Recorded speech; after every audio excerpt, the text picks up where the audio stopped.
Como está? Como foi a sua semana? Estamos juntos mais uma vez e vamos estudar a Bíblia, a palavra de Deus. Mas eu quero te convidar antes para nós termos um momento de oração.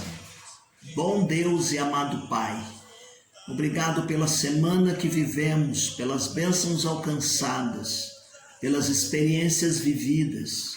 Obrigado porque a cada dia, a cada prova vencida, o Senhor robusteceu a nossa fé. E nós queremos te agradecer e glorificar o teu nome, orando em nome de Jesus. Amém. Muito bem, meus queridos, nós estamos hoje completando o estudo que estamos fazendo na carta escrita por Pedro, a sua primeira carta. E o tema que nós temos ressaltado aqui é as obrigações da graça. E o texto enfatizado é 1 Pedro, capítulo 1, o verso 3, e o capítulo 5, o verso de número 12. Bendito seja o Deus e Pai de nosso Senhor Jesus Cristo, que segundo a sua grande misericórdia nos regenerou para uma vida viva esperança, pela ressurreição de Jesus Cristo entre os mortos, exortando e testificando que esta é a verdadeira graça de Deus, nela permanecer. Nós já tivemos 2 encontros anteriores e hoje nós vamos aplicar a mensagem de Pedro à igreja hoje. O que é que nós podemos aprender de tudo que nós vimos nos nossos encontros anteriores, que podemos aplicar à nossa vida hoje, o nosso cotidiano, a vida da igreja hoje? Em primeiro lugar, o sofrimento não deve ser desejado. Ninguém deseja sofrer e passar uma vida masoquista, não é verdade? Então, o sofrimento não deve ser desejado, mas também não deve ser desprezado pelos crentes, pelos cristãos. Então, tudo que nós vimos e aprendemos de sofrimento, de perseguição, deve trazer à luz o ensinamento para nós hoje, que nós sempre que passarmos por dificuldades, por provas, por sofrimentos, é interessante descobrir qual o propósito do que estamos sofrendo, pelo qual nós estamos passando. Por exemplo, nós gostamos de ler o livro de Jó e em nenhum momento ali há uma tensão de Jó perguntando, os amigos de Jó acusando. No fundo não era Jó o responsável por aquilo, mas ele estava passando por uma prova muito grande e foi vencedor. No final da sua vida, grande parte do final da sua vida, ele colheu as bênçãos porque ele entendeu o propósito de Deus para a sua vida. Olha, hoje nós podemos entender pelo menos algumas maneiras. Lá no tempo de Jó e em alguns livros do Velho Testamento, as pessoas perguntavam: por que eu estou sofrendo? O que é que eu fiz de errado? Às vezes nós olhamos e tentamos entender por que nós estamos sofrendo. Olha, quando pecamos, quando erramos, fazendo coisas erradas, temos consequências das coisas cometidas, sim. Trazem consequências sobre a nossa vida. Ou então, quando nós estamos sofrendo as consequências de erro ou fatos acontecidos conosco, pode ser algum caos que esteja acontecendo no mundo. Guerras. Estamos vivendo tempos de pandemia. Quantas famílias estão sofrendo, perdendo entes queridos sem explicação de uma hora para outra? Esta semana, por exemplo, os noticiários, hoje, por exemplo, uma casa que desabou aqui no nosso bairro, aqui em Jacaípe, e quantas famílias ficam desprovidas. Por causa de quê? Por causa de calamidades, de coisas que estão acontecendo no mundo, alheios à nossa vontade, que nos atinge. Então nós sofremos. Ou quando nós estamos passando momentos de perseguição. Você já teve dificuldade no seu emprego, por exemplo? Uma chefia. Você nunca fez nada de errado, um colega de trabalho, ou na rua alguém que cria uma situação com você, talvez um vizinho que traga danos e te persiga.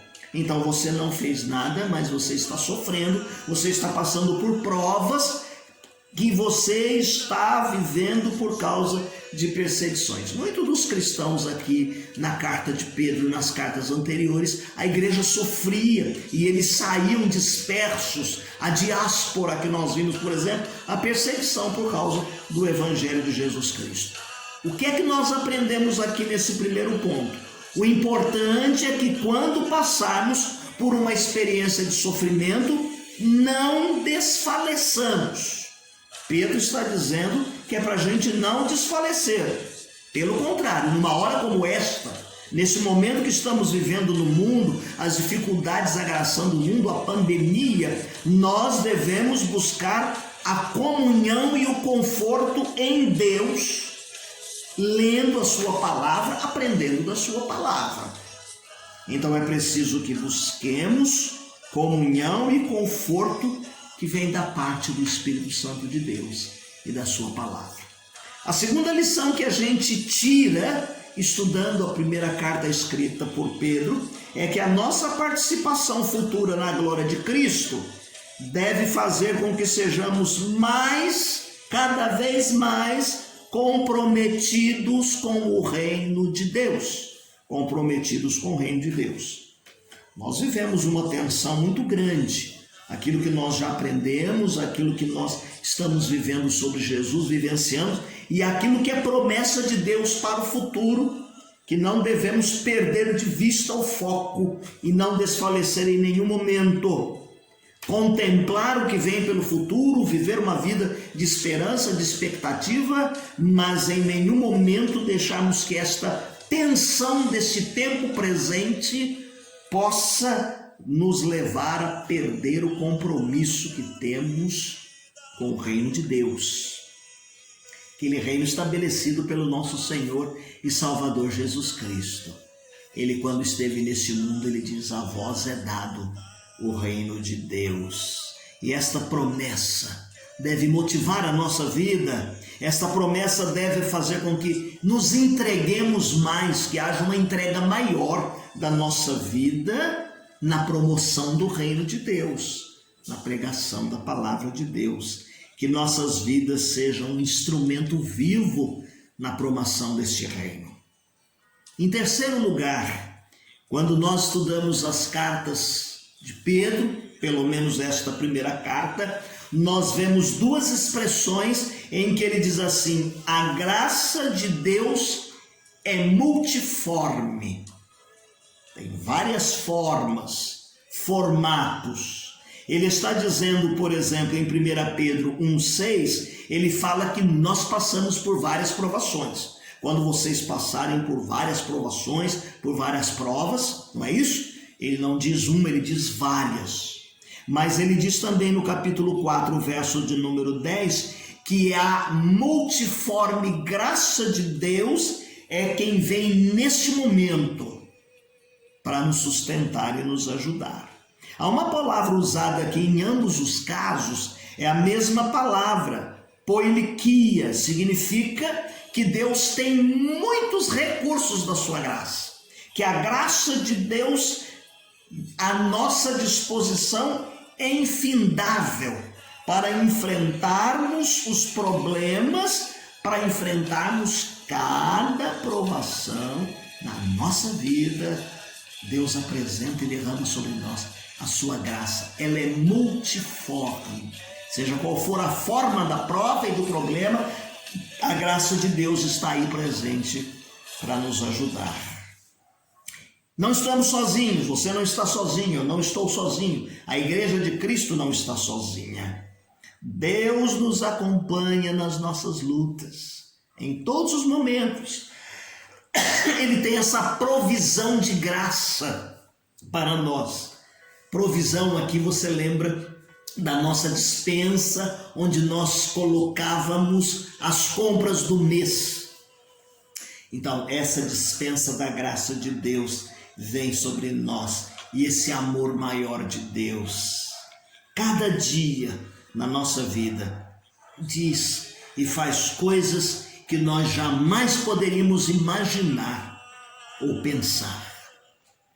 Em quarto lugar, quando nós estudamos a primeira carta de Pedro e queremos aplicar a nossa vida hoje, nós aprendemos que precisamos ler com avidez a palavra de Deus. Ele usa aqui uma expressão, irmãos, dizendo que devemos desejar como meninos recém-nascidos. Quando nasce uma criança, a mãe leva o seio para aquela criança e ela, de forma muito ávida, encontra logo e ela suga ali o que ela precisa para a sua sobrevivência. Dizem que o primeiro é o colostro, depois vem o leite, uma série de coisas, mas essa criança vai, quando ter fome, vai chorar, vai gritar e a mãe vai entender o tipo de choro. Se é o choro da dor do ouvido, se é o choro da fome, se é o choro por um desconforto, mas a mãe perceberá que o choro do alimento e vai dar de comer a esse recém-nascido. Pedro usa essa figura dizendo assim: como bebês recém-nascidos, vocês busquem e desejam se alimentar da palavra de Deus, da Bíblia Sagrada, dos ensinamentos de Deus. Com que intensidade? Com avidez, ele usa aqui. Gulosamente. Vá à fonte, a Bíblia, a palavra, se alimentar, meus queridos. E então nós teremos condições de enfrentarmos muitos problemas, porque a Bíblia, a palavra de Deus, é para nós um manual. Como Pedro diz, nós estamos nesse mundo como peregrinos e forasteiros. Então nós é que estamos vivendo nesta vida uma vida de peregrinação, estamos demandando para o céu que encontremos e caminhemos no caminho que é Jesus, mas que a indicação seja por andarmos por carreiras direitas, por veredas planas, por vencermos os percalços, por tirarmos os atropeços, as pedras do caminho e possamos viver com avidez, fome da palavra. A Bíblia diz que virá um tempo em que as pessoas não terão fome de pão, mas fome da palavra de Deus, do alimento espiritual. Então que nós possamos encontrar todas estas coisas neste ensinamento maravilhoso.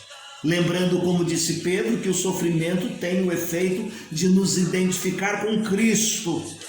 Lembramos que a nossa vida é breve e então nós precisamos olhar para Deus como Pai e vivermos uma vida como filhos de Deus, como o Pai nos orienta. Imitando o Pai, tendo uma vida de esperança. Um dia os discípulos chegaram para Jesus, pediram para Jesus: ensina-nos a orar. E num outro momento eles disseram: Senhor, aumenta a nossa fé, que a nossa fé seja aumentada. É preciso, meus queridos irmãos, que no desenvolvimento da nossa vida, nós aprendemos que a provação não vai fazer de hoje para amanhã, do dia para a noite, alguém que seja um herói da fé. Pelo contrário, nós vamos perseverando, vamos ficando firmes, vamos nos alimentando da palavra, vamos andando diante dos olhos de Deus e vamos vivendo cada dia melhores. Que sejamos, como disse Pedro, essa geração eleita, que vivamos como sacerdócio real, nação santa, povo adquirido pelo sangue precioso de Jesus Cristo. Que nós possamos em todos os instantes nos sujeitarmos ao Senhor. E como Pedro ensinou também, para que os crentes daquele tempo honrassem a todos, amassem com a fraternidade, temessem a Deus, mas que honrassem o Rei.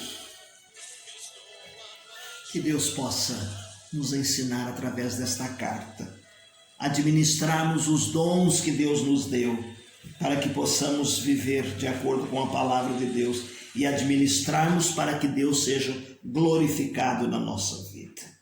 Que nós possamos nunca nos esquecer que estamos nesse mundo de passagem, que as coisas do presente não são para comparar com a glória que em nós há de ser reveladas. Amém, meus queridos? Que esta multiforme graça de Deus seja grande e incessante sobre a nossa vida. Graça, que maravilhosa a graça de Jesus. É incomparável e sem fim. É maravilhosa, é tão grandiosa, é suficiente para mim. Que você possa ler a leitura diária no final dessa transmissão, não deixar de fazer as leituras dos textos diariamente e que Deus te conceda uma semana feliz, abençoada, com a multiforme graça de Deus. Amém.